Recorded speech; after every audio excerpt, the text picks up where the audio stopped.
Hi hello అండి, అందరికీ నమస్కారం.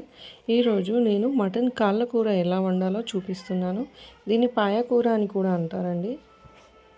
ఎంతో ఈజీగా ఇంట్లోనే ఎంతో చక్కగా చేసుకోవచ్చు.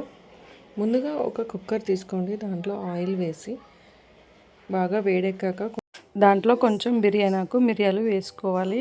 మిరియాలు ఎందుకు యూజ్ చేస్తున్నానంటే నేను మంచి ఫ్లేవర్ వస్తుంది. కాళ్ళ కూరలో మిరియాలు యూజ్ చేయడం వల్ల కోల్డ్ అయిన వాళ్ళు ఇది ఇలా తింటే కూడా చాలా బాగుంటుంది. నోరు టేస్ట్ కూడా వస్తుంది. తర్వాత దాంట్లో ఆనియన్ పేస్ట్ వేసుకొని ఫ్రై చేసుకోవాలి. కొంచెం పచ్చివాసన పోయి రెడ్డిష్ కలర్ అయ్యే వరకు ఇలా వేయించుకోవాలి. ఇలా వేగాక దాంట్లో కొంచెం అల్లం వెల్లుల్లి పేస్ట్ వేసి పచ్చివాసన పోయే వరకు మంచిగా ఆయిల్లోనే వేయించుకోవాలి. ఒక 5 మినిట్స్ తర్వాత దాంట్లో కొంచెం పసుపు వేసి ఫ్రై చేసుకోవాలి. నెక్స్ట్ మనము నీట్గా వాష్ చేసి పెట్టుకున్న ఈ పీసెస్ని ఆ కుక్కర్లో వేసేసి మంచిగా కలుపుకోవాలి.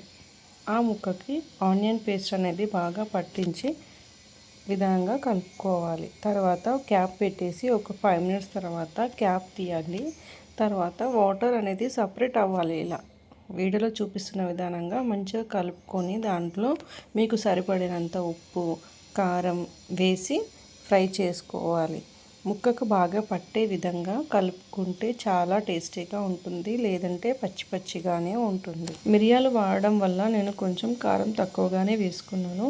మిరియాలు వాడితే చాలా టేస్టీగా ఉంటుంది. కర్రీ కొంచెం టేస్ట్ ఇంకో విధంగా ఉంటుంది, హోటల్లో తిన్నట్టుగా. ఇప్పుడు క్యాప్ పెట్టేసి ఒక 10 మినిట్స్ తర్వాత ఓపెన్ చేసి చూస్తే చూడండి ఎంత కలర్ఫుల్గా అయిందో. ఇప్పుడే ఇంకా మగ్గించాలి దీన్ని. కొందరు ఏం చేస్తారంటే ఈ కాళ్ళని ముందే ఉడికిస్తారండి. ఉడికించి దాంట్లో కొంచెం సాల్ట్, మిరియాలు వేసి సూప్ లాగా తీసుకుంటారు. అది చాలా టేస్టీగా ఉంటుంది. బట్ నెక్స్ట్ వీడియోలో నేను చూపిస్తాను అది ఎలా చేయాలనేది. ఇప్పుడు 1.5 గ్లాస్ వాటర్ యాడ్ చేసేసి దాంట్లో విజిల్ పెట్టేయాలి. నేను 3-4 విజిల్స్ వరకు వచ్చే వరకు పెట్టేశాను. 4 విజిల్స్ వచ్చాక క్యాప్ ఓపెన్ చేసి చూడండి ఎంత బాగా కనిపిస్తుందో కదా. టేస్ట్ కూడా చాలా బాగుంటుంది. మీరు ట్రై చేయండి. నాకైతే చాలా మంచి స్మెల్, ఫ్లేవర్ వస్తుంది. ఇది బిర్యానీ రైస్కైనా వైట్ రైస్కైనా చాలా బాగుంటుంది. సేమ్ మనం ఫంక్షన్లో చేసుకునే విధానంగా ఉంటుంది. ఇప్పుడు దీంట్లో కొంచెం ధనియా పొడి, గరం మసాలా పొడి, కొబ్బరి పొడి వేసుకుంటే వేసుకోవచ్చు, మీ ఆప్షన్ అండి. వేసి బాగా కలుపుకోవాలి. ముక్కకు పట్టే వరకు ఒక 5 మినిట్స్ దాన్ని క్యాప్ పెట్టేసి అలాగే ఉంచుకోవాలి. అది చిక్కబడుతుంది. ఒక 5 to 10 మినిట్స్ అలా క్యాప్ పెట్టేసి ఓపెన్ చేసి చూడండి ఎంత బాగా కనిపిస్తుందో.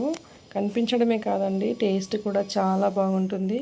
మీరు ఒక్కసారి ఈ మిరియాలు వేసి ఇలా ఒకసారి ట్రై చేసి చూడండి. ఎలా ఉందో నాకు కామెంట్ చేయండి. చూడండి ఎంత మెత్తగా ఉడికిపోయిందో కదా. తర్వాత ఒక బౌల్లోకి తీసుకొని దాంట్లోకి ట్రాన్స్ఫర్ చేసుకొని పక్కన పెట్టేసుకోవాలి. ఫైనల్గా అయితే సూపర్ వచ్చింది కర్రీ. చాలా టేస్టీ అయింది. ఈ వీడియో మీకు ఎలా అనిపించిందో కామెంట్ బాక్స్లో కామెంట్ చేయండి. లైక్ చేయండి, షేర్ చేయండి, సబ్స్క్రైబ్ చేసుకోవడం మర్చిపోకండి.